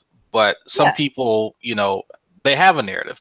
Some people, and I've met quite a few, especially online, where in their minds, they are perpetual victims in every way, shape, or form. No matter if the situation calls for it or not, they are going to spin it.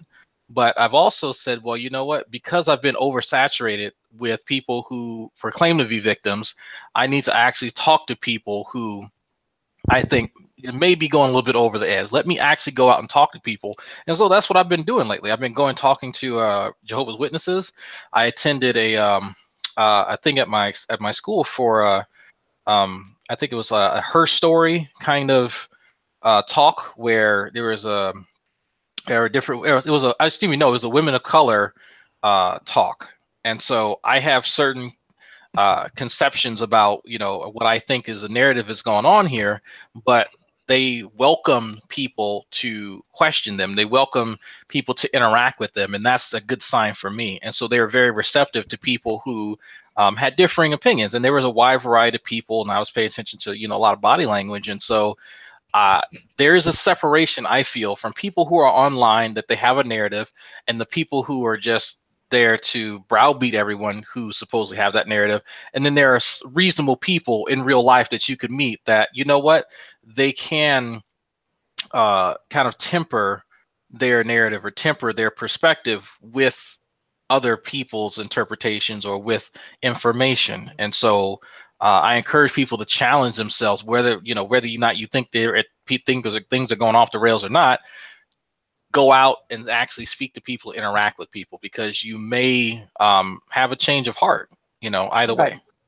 Yeah. And I find that travel and interacting with people in different countries with different mindsets, you really tend to kind of move outside of your own, which you think is your perspective of the world, especially if you're receptive to the thoughts and the views of other people. I mean, travel for me just destroys ignorance, and you just learn that your thoughts are not the only thoughts available. And the more you interact with different individuals, not only the more do you learn about other people, but you learn a lot about yourself too.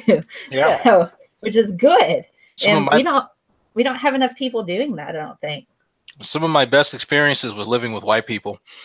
These were random white people, but these are guys I grew up with. Guy named Matt Maselli and Corey Clapp. I thought white people could make Kool-Aid. That's not true. Some white people can't make Kool-Aid. Make Kool-Aid. I believe you, Mel. I believe you. So I got packets in my kitchen right now. Are you Purple.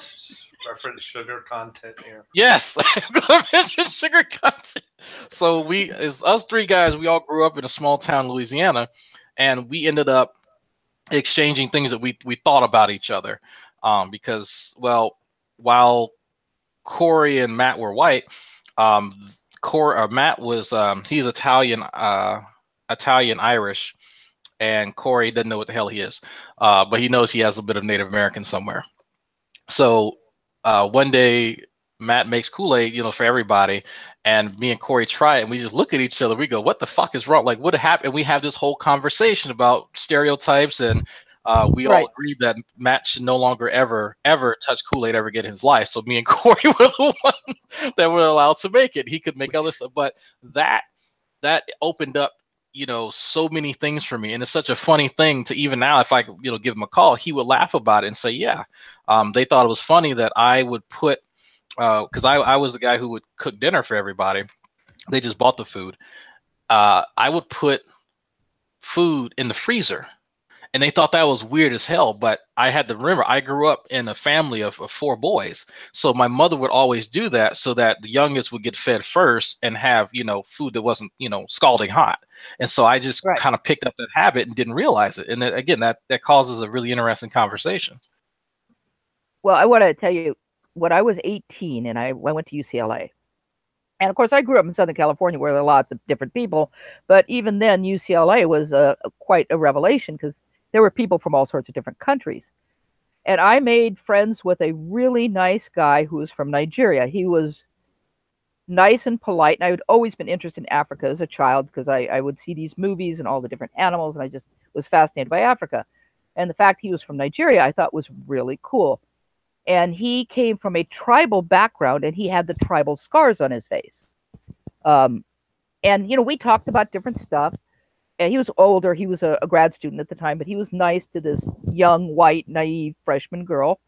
And he explained that his dad had, when it came to the scars, his dad, a decision of whether or not he should have the scars, his dad decided that, yeah, he should have them, but probably not his children. It would probably end with him.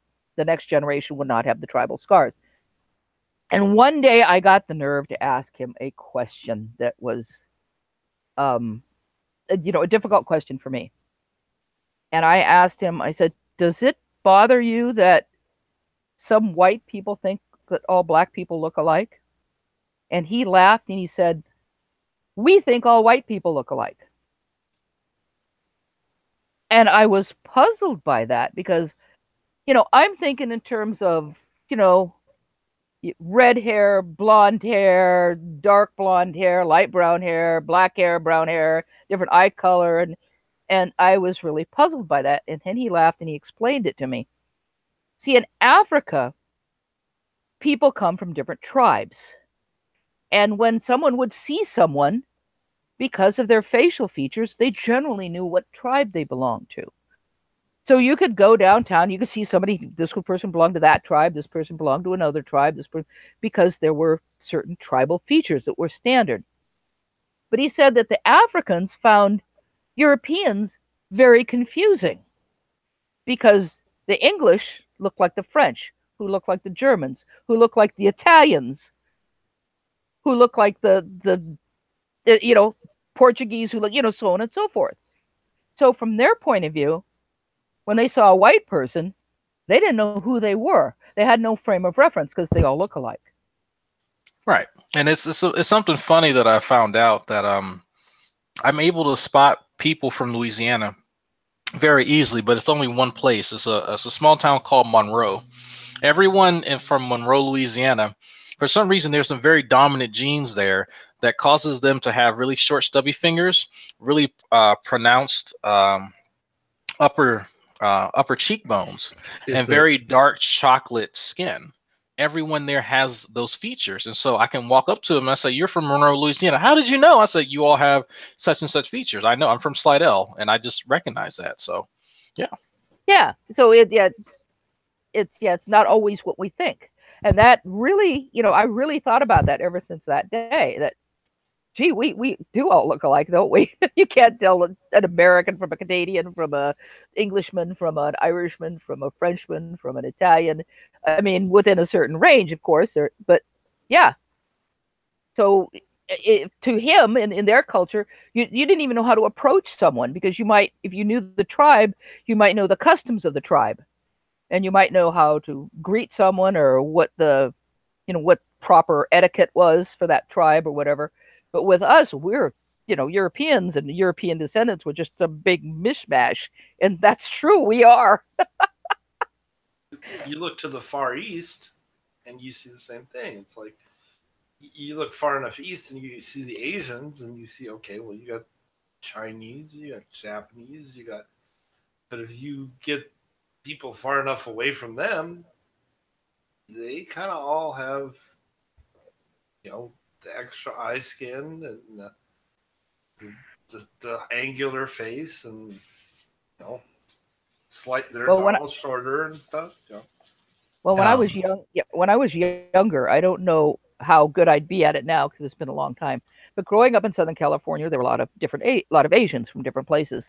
Right. And this is a game I played with a friend of mine who happened to be a Japanese American. I told her that I was actually pretty good at telling whether someone was Korean or Chinese or Filipino or Vietnamese or something like that. I mean, telling the difference between someone who's Vietnamese and Cambodian is a little difficult, and I told her that. And so we would play this game. We'd go someplace and she'd say, okay, what's that person? I'd look and that person's Korean. She'd then go up and talk to the person, come back and say, yeah, is it the Korean? Yeah, the Korean. And we go someplace else. She goes, what's that person? That person's Filipino. And she'd go up and talk to him, come back and say, yeah, that person's Filipino. And I would just grin because I could tell. Because there are certain facial features, like Koreans have very flat faces. Like you can tell after you get used to it, but if you just well, that's exactly it, though. I mean, like if you're people when people talk about having difficulty distinguishing between people from another race, it's usually because they didn't grow up around people of that race, right? Yes, I grew up. If you grow up in a diverse area, you don't usually have that problem, at least for the the races that lived around you. But if you grow up in a very homogenous place, you're used to picking out like the distinguishing facial features that vary for the people you actually know. Right. And so when you meet somebody else who doesn't have that same type of variance, you just, your brain is not trained to pick up on it, so everybody looks the same.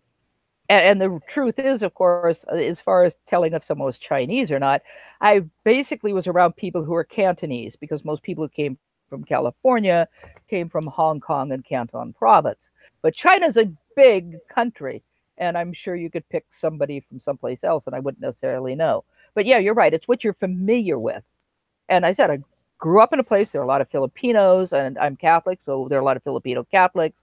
I knew a lot of people who were Japanese, a lot of Japanese in California, a lot of Chinese, not as many Koreans that I was familiar with, but the flat faces and the fact that they weren't the other things, you know, I think sometimes my guess was not Filipino, not Chinese, not Japanese. That one must be Korean. But again, you said if you're familiar with these different people, you can see that there are certain facial features that are general. It's like I could also tell if somebody was well, not 100%, but I also was pretty good at telling if someone was Scandinavian, because my family was from South Dakota, and there's the Germans and there's the Scandinavians, and then there's the Irish, who everybody hated, but I'm German and Irish, and we won't go there. I'm Irish and Irish. What's up? I have to go soon because I have to get up like at 6 in the morning. Stupid jobs and all, man. That's just like, well, and I gotta make that money. And it's later there than it is here. Well, it's like 9:20, and so I have to like watch me a little Doctor Who or something, and then chill a bit, and then go to sleep. So hopefully I will go to sleep and sleep through the night. Yeah, get some sleep. Well, thanks for having me on, and I will see you guys. See you later. Goodbye. Yeah. Thank you for gracing my channel. It's always nice to be here, and I'm glad you invite me still. I'm such a dork. Oh, we love you. We love you. Good chat. See you guys later. See ya. Bye. Bye. Bye. Buenas noches. Yeah. Oh, and by the way, to the person in the chat, I got that the Koreans have flat faces from Koreans. I never even noticed that before, but when it was pointed out to me, it's like the cheekbones, and when it was pointed out to me by people who are Korean, I realized, yeah, that's what they're talking about. I married a Filipino and or half Filipino, and her mom was the Filipino. And once I got to know Filipinos, and then one of them had married a Japanese person. You see a Japanese person in the middle of a bunch of Filipinos, there's a marked difference. Yes. There's also quite a bit of difference in Filipinos. I learned more about the Philippines because an instructor that I at a community college that I attended and worked at. I was the music librarian amongst other jobs I had. And he was originally from the Philippines, and one of the things he did was in a choral group I was in. He had this like private choral group that I was in.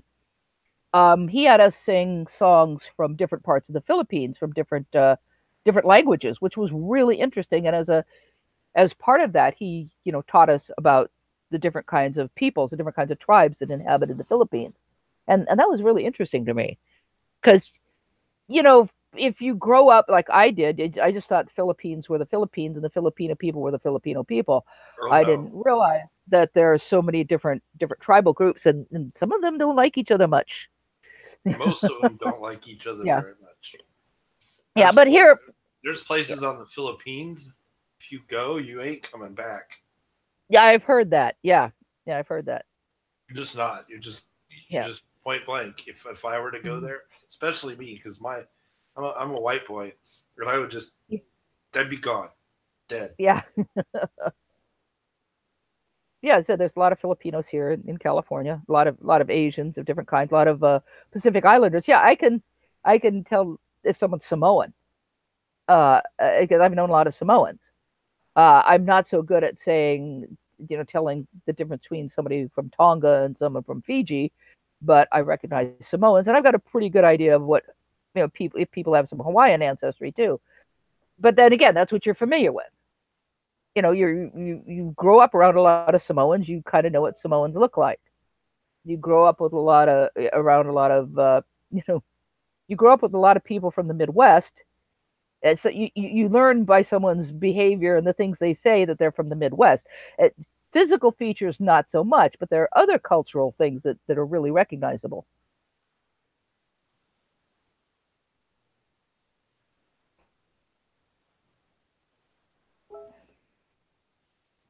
Oh, dang. I missed it. I missed his I was presenting Dragon. So, she had to be the guitar. Though RC was asking what type of guitar she had. She brought it out here. I was trying to present you playing in silence. Yeah, so yeah, sorry about that. We were having a conversation off air. Because I know what an awesome guitar player you are, Drag. She didn't want me to play guitar. Even her broke one, she didn't want me to play it. I'm not musically inclined. I know where my talents are. Yeah. No comment. That's like, I'm really bad at languages. I wish I wasn't, but I am. I used to be bad, and I had to find out a way to trick my brain into learning languages. So for the vocabulary, what did I do? I understand how I do word association when I need to find out what a word means, because I have the base term that I always use and colloquialisms and stuff attached to that. And I guess you could say like an outer layer of that, I'll have associations I'll make to other words which are synonymous with it. Outside of that are, I guess you could say, broader words that are somewhat connected in maybe a tangential way. And so I guess on that third layer is where I put other languages. And so I'll put the vocabulary of another language out in there. And so when I need to defer to it, I can go. I'll try to give you illustration. I'll go to that third layer and just use everything from there, because that prevents me from getting it mixed up with the other words that I'll commonly use. That makes sense. Yeah. Well, part of my problem is I'm dyslexic. Yeah. Try to learn another language when you're dyslexic, and it also affects my hearing too. In terms of, I also don't hear well, so I have trouble. I have a hearing problem, and it's not all across the board. One thing that people don't understand, it used to drive me crazy when people would say, "Oh, you have selective hearing." No, I don't have selective hearing. I have damage in different frequencies. My they give you the hearing test. The hearing test looks like the mountains because it's up and down. And at one point, it just sort of ends. Everything above a certain frequency, I can't hear at all.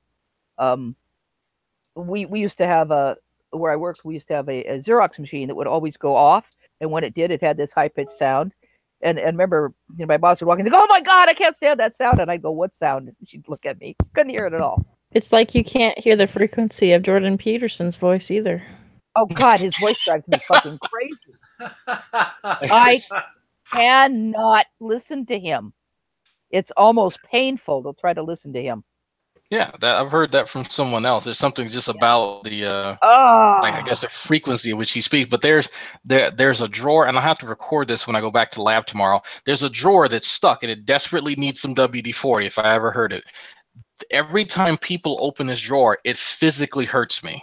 And people see me go like this, and I'm just like, I want to stab something. Remember, WD-40 is a cleaner, right? If you want it to actually stay lubricated, you need an actual lubricant.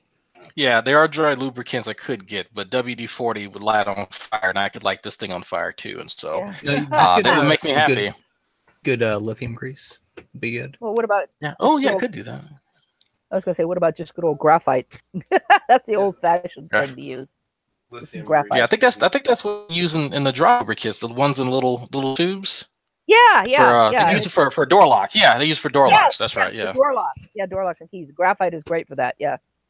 Well, if anybody remembers the old CRTs, the high-pitched whine those things made when they were running. Oh God. I hated that. Oh. I heard Drag's more susceptible to Preet's voice. Yeah, I cannot stand that woman's voice. I'm so like Oh. she like the stuff that she says is bad, but just her listening to her is like it comes across as I don't like women. No, I just don't like her. Like I love women. What I about can't stand her voice. what about Rose Patton? Oh, Rose. She's tolerable. Yeah, Rose she's is difficult. Like there's a for me. limit. Rose is funny. Rose is difficult for me to listen to.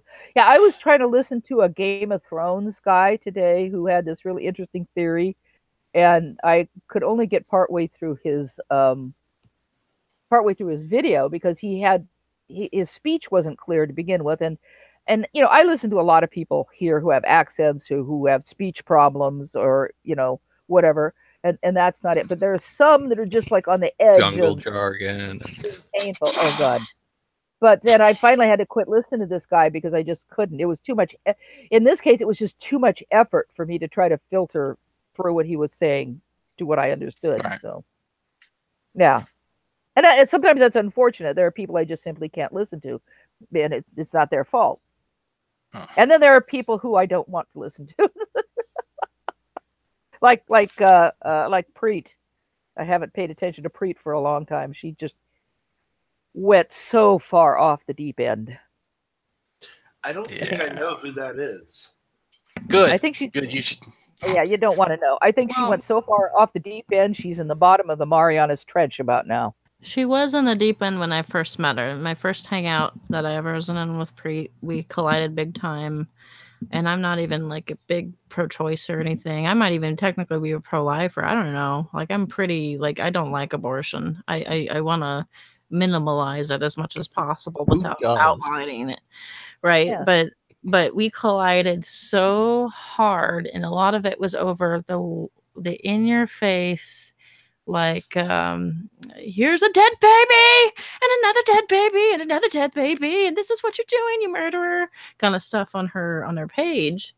And I'm like, dude, this is a miscarriage, by the way, and this is a you know, and I was getting so aggravated, and we really bumped heads, and then it got better when it was theology only, and then all of a sudden it turned into conspiracy theory, and once conspiracy theory happened, Pizzagate happened, and I'm trying to sort through the Pizzagate stuff. Oh, I did. And to deny what they were saying or to argue otherwise, they'd call you a pedophile. Oh, yeah. And then you're just like, well, and I'm done. Goodbye.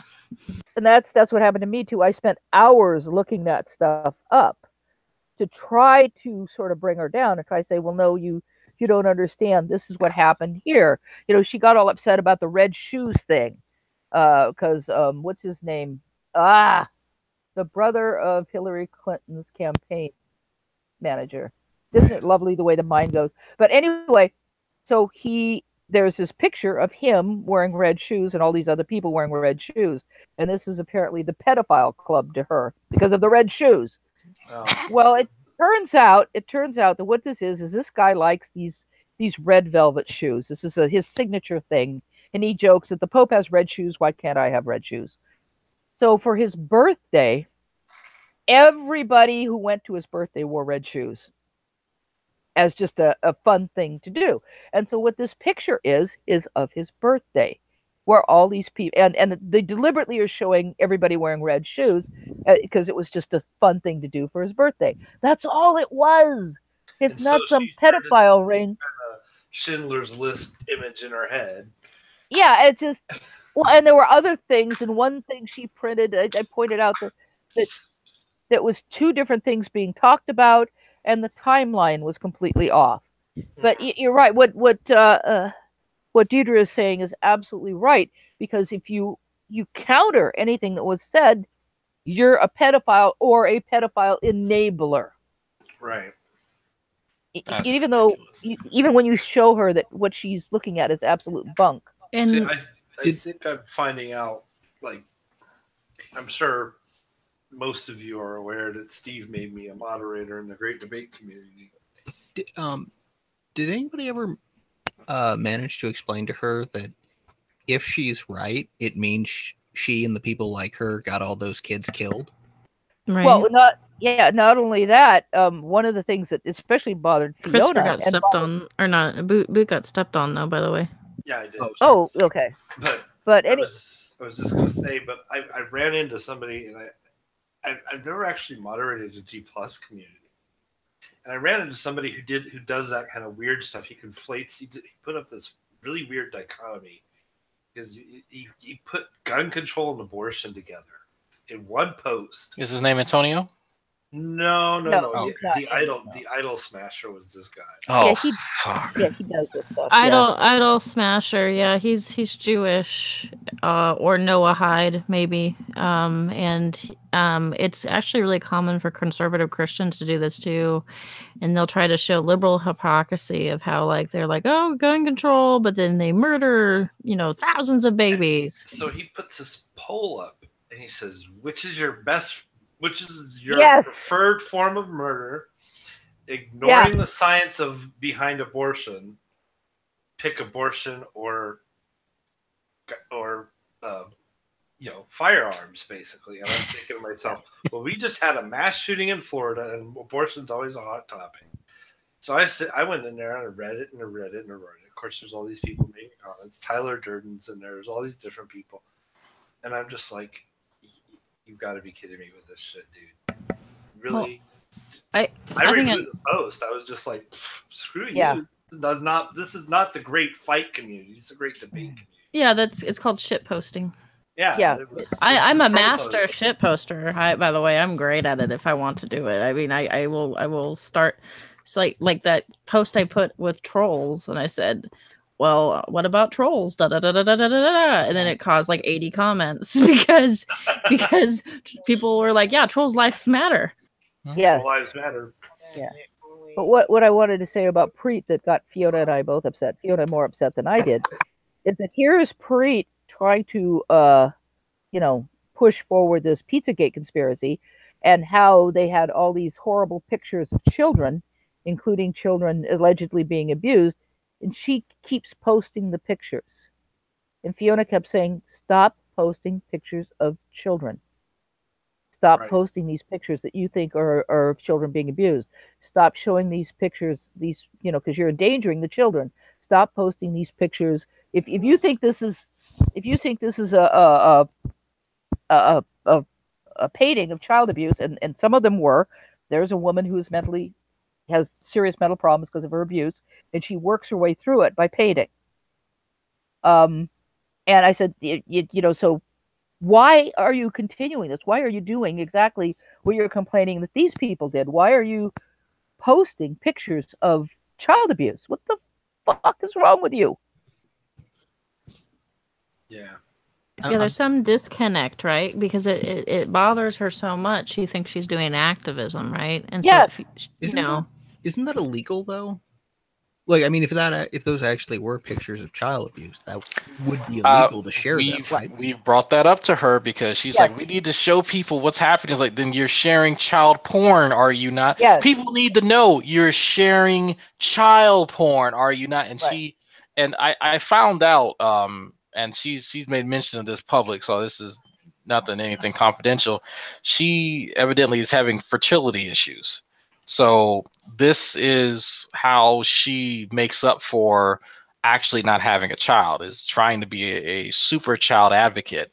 And turns out she works as a nurse, and that she's tried to raise, I want to say, concerns with some of her superiors who are doctors and I guess, head nurses and whatnot. And she says that, they effectively ignore her. And I say, well, is that possibly because you raise so many red flags that are not actual issues that people, you're crying wolf, essentially, and they've learned to ignore you. And because of this behavior, the same behavior that we're telling you about now, and it doesn't register with her because she's full emotion, no logic, none whatsoever. Yes. And she's lucky she still has a job. I mean, in a lot of places, they just tell her to leave, but maybe she's just a really good nurse. I mean, just because she's nuts doesn't mean she isn't a really good nurse. Right. I mean, I have no doubt that she's probably a decent nurse, but as far as her capabilities of reasoning, none whatsoever. Mm-hmm. I feel sorry for her husband. Yeah, well, maybe he's made the adjustment. There are people who do that, you know. That's true. I've met people like that where, you know, one is completely wackadoodle and the other has just sort of made an adjustment in their minds, and they're, you know, they just ignore certain things because everything else is, you know. Maybe he's just the same. That's possible. Yeah, it's like, yeah, it's like, you know, yes, dear, you go ahead and you write all those letters to the president telling him everything that's wrong with the country. Go for it. You know, in the meantime, I'll be watching football or whatever. Those things happen. Sounds like Mrs. Drag. Yeah. Yeah. Well, there was a writer, very famous writer at one time, known as Taylor Caldwell, and I loved her books growing up. She was very, very popular. One of my favorite books of hers is Grandmother and the Priest. It's absolutely a terrific book. Some of her books are just so, but I didn't know this until I grew up. She later, by the way, discovered that she had originally lived on Atlantis and wrote an entire book about her previous life on Atlantis. But so she was a little off. I didn't know that at the time. Turns out that she had this habit. I mean, she seemed like a reasonable person. The books were reasonable, very pro-America, which is why they were popular in the 50s. And although not like overtly, not like super obvious, but yeah, that was the underlying story of many of her books, is the American dream works. Not Grandmother and the Priest, that takes place in England. But it turns out that she had a habit of writing rather strange things to various public officials, so much so that the FBI had a file on her. Now, this was a time when the FBI was completely out of control, so having a file on Taylor Caldwell was probably utterly ridiculous and a waste of time. But I still find it amusing, you know, that you just don't really know all about someone. That, I mean, obviously I've never met her, but you know, you read all of her writings and everything, and she seems like such a normal human being, and then you find out she's at least partly wackadoodle. Yeah, I mean, it happens. I guess you never really know folks until you really get to know them, and so that's, I guess, folks forget that, because I'm pretty sure people who go into G-Man's job have no idea that he is as crazy as he is. I know. Like, you say, okay, he's a little eccentric. Okay, fine. But I'm pretty sure there are lots of people who just think that he's been taking too many supplements and not. Yeah. So. Well, at least I have to admit, at least Shirley MacLaine had a sense of humor about, you know, she believes she had various past lives, and her books are actually really good. She's lived an interesting life. But for a while there, you know, people were laughing at her because they thought, oh, because she was coming forward saying, yes, I've lived before. These are my previous lives and stuff. And then someone made a series of commercials, and they were absolutely hysterical. I wonder if I can find them online. I don't remember what it was for, but I'm sure I can find it. I'm always weary of older, especially older female writers like that who led very interesting lives, but and also have very good work. One comes to mind, Sylvia Plath. Yeah. But I'm very familiar with Sylvia Plath. Yeah. And then you more familiar with kind of what happened in her later years in life. You know, especially a little bit after she wrote some really good books, and you find out kind of what influenced all that, and you're like, holy shit! Like, is this the cost of genius kind of thing? Yeah. And well, Shirley MacLaine, of course, is mostly known as a famous actress. But the funny thing is, so they did these series of commercials where I can't even remember exactly how the commercials were for, but she goes into a store, she goes, oh yes, I really liked this in my past life, or something like that. So she had a good sense of humor about it. Okay, fine, laugh at me, I don't care. Just those commercials are funny. I'll have to see if I can find them. But yeah, she was the actual, you know, you hear these stories like what's the name of that? Damn it. The movie, it's been made several times. You know, where you've got the movie where it's on Broadway and the star gets injured and the backup goes on and she turns out to be a big hit. A Star is Born. A Star is Born. Okay, right. Thank you. Yeah, so A Star is Born, which has been remade, I don't know how many times, at least a couple of times. Shirley MacLaine is the actual case of that happening. Shirley MacLaine was a backup dancer, I think, in Broadway. The star was injured. She took the role. Took the main role and was a huge hit with everybody who saw her. So it actually does occasionally happen. Say what you want about Shirley MacLaine being a wacky, thinking that she was Queen of Sheba in the past. She's got some brilliant moments. Like, I would say Trouble with Harry. She was fantastic. I love that movie. God, that was her first movie. And then a very cutting edge, kind of wild movie, if you don't mind depressing lesbian movies that end up in suicide, The Children's Hour. And that I love that movie. It's horrible, but it's a wonderful performance. That's a very daring movie for its time. And then there's like Woman Times 7. You ever seen that? And then what all I've seen her in, and I just Steel Magnolia. That's what I was thinking of. One that I loved is Irma la Douce. Have you seen that? I haven't seen that one. Oh, you got to see that one. I think it's Jack Lemmon and Shirley MacLaine. And Jack Lemmon plays a French police officer, I believe, and Shirley MacLaine is a prostitute who he falls in love with. She is a brilliant actress. I'm a huge Shirley MacLaine fan as an actress. Apparently, she just she's in the new Little Mermaid too. I don't remember that, but it could be. The new one, the one that's coming out this year. Oh, the one that's coming out this year. Mm-hmm. But she's a fantastic actress. She's a marvelous dancer. Oh, what was that other movie? Oh, the ballet one. Black Swan? No. This is older than that. I'll have to look it up.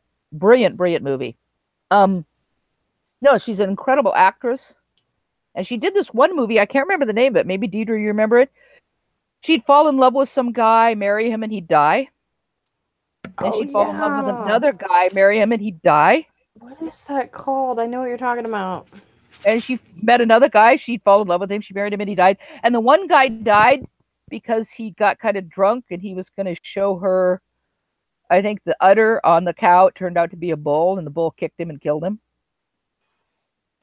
But it's a funny movie. She's a brilliant actress. Let me just tell you, she is a brilliant actress. If you're not familiar with Shirley MacLaine, check out her movies. I don't know if she ever made a dud, or at least her performance was never a dud. Anyhow, but what was that movie? I'm gonna have to look it up. It was a movie that kept turning up on late night when I was in my 20s. Back in the day before we had cable and before we had video tape recorders and stuff like that, and it just kept turning up on lost TV. RSC over in Shirley MacLaine. Come back, RSC, come back. I know. We're gonna have to end this here because it's 10 to 11 where I'm at, so I gotta end it. Y'all can continue, but so I gotta end long, the stream. Farewell, Avida Zena Jor. Everybody say goodnight to the outside. I will just. I'm trying to look up that movie because I wanted to find out what it was, and I ran across a story from Shirley MacLaine being on Oprah. Shirley MacLaine admits she slept with 3 people in one day. Actress Shirley MacLaine has told Oprah that she cheated on her husband by having sex with 3 people in one day, and I'm just like, well, she had an open marriage too. Oh, okay. This woman is fascinating. Oh, Shirley MacLaine is very interesting. She had a long-term extramarital relationship with some politician not an American one, from another country. Her books are really, really interesting. The Turning Point. It's a brilliant movie. The Turning Point. Turning off point. Oh, and let's not forget. Goodbye. See.